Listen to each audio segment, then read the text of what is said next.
back, my fellow degenerate watch addicts. Today let's take a look at a G-Shock MTG B3000D 1A9JF. Functionally, this watch is no different than a standard MTG B3000, with the only difference being the colorway. If you found your way here, I think it's safe to assume that you're a G-Shock fanatic like me, and I also think it's safe to assume that we all think this watch is stunning. I don't think my camera can do this watch any justice, but in person I can honestly say out the box this watch took my breath away.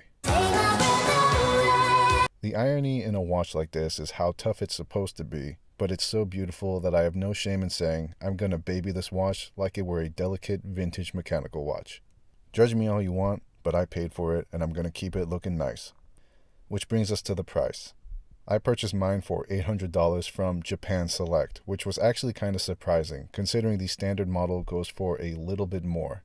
Dimensions on this thing might seem big on paper, but I gotta tell you, it works in person.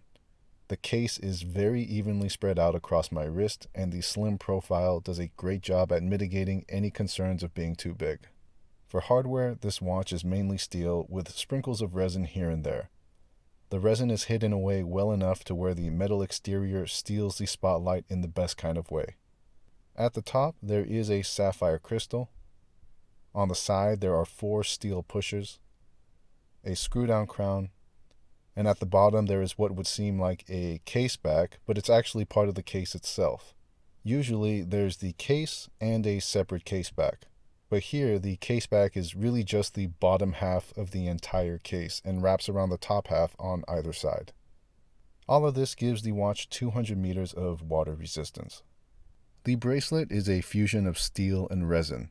I know this has been around for a while, but it's the first time I've experienced it, and I gotta say, I love it. Steel bracelets can get uncomfortable after a while, but here the resin makes this bracelet super breathable and slides over the skin easily. The clasp is a milled push-button deploying clasp with 4 micro-adjusts spaced out enough to get a perfect fit. The star of the show here is the quick-release system used to attach the bracelet to the case. There are pushers on either sides of the lugs that you press in to release the bracelet. The lug bar is captured, so you don't need to worry about any spring bars. When it's time to reinstall the bracelet, just press the pushers in and do the process in reverse. There's nothing more satisfying than feeling the intentional crunch of mechanical parts clicking together. The module used in this watch is jam-packed with features, but if you're familiar with analog G-Shocks and MTGs in general, then you should be no stranger here. The big ticket features are that it's solar charging, it's got atomic timekeeping, and it has Bluetooth for instant updates from your phone. While I absolutely despise Bluetooth G-Shocks, I'd be lying if I said it wasn't convenient to be able to immediately set your watch with the push of a button. However, in my mind, if they didn't make this watch so goddamn complicated, I wouldn't need the convenience of Bluetooth in the first place. Whatever. Moving on. The dial has a bunch of stuff going on, so let's take a quick look at what we're working with. There's the main hour, minute, and second hands, which are going to tell you the main time during normal timekeeping mode. The 9 o'clock subdial is a mode subdial that indicates either the day of the week, the mode you're currently in, or if the time displayed for your time zone is daylight savings time or not. The 3 o'clock subdial is a 24-hour subdial, which basically just repeats what your main hands are doing, but in a 24-hour format. If the hand is pointing down, then it's AM, and if it's pointing up, then it's PM. The 6 o'clock subdial is a secondary time zone which you can set through the Casio app or by pulling the crown to the second position, and it's accompanied by a smaller 24-hour dial to the left. If it's pointing to the left, then it's AM, and PM if to the right. This is interesting because it's not in the same format as the 3 o'clock 24-hour subdial. I don't know why they made it different. If it were up to me, I would have had the small one operate in the same manner as the large one.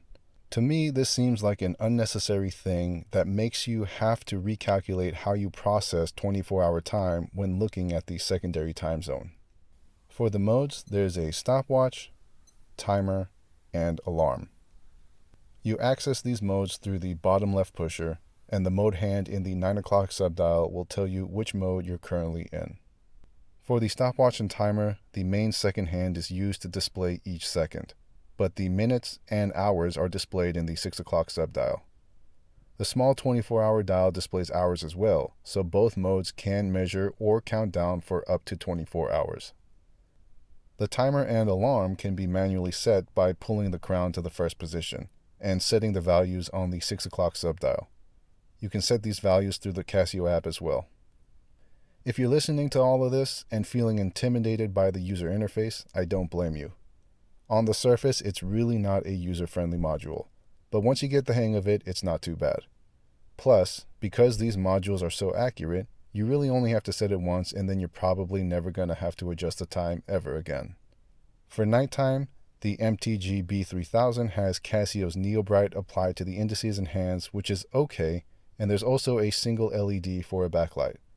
I am not a fan of this method of backlight as I find it ineffective and confusing, but that's just me. I gotta be real with you guys. As I'm making this review, I am exhausted. I freaking hate covering analog G-Shocks because of how complex they can be. And the reality is, I only bought this because it's shiny and pretty. The fit and finishing on this thing is absolutely incredible, and when you're looking at it in the right light, it's hard to do anything else other than take basic bitch wrist shots and feverishly post to Instagram.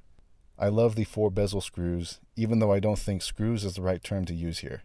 Whatever the hell you want to call them, I think it ties everything together and makes this watch look like something straight out of a science fiction tool factory.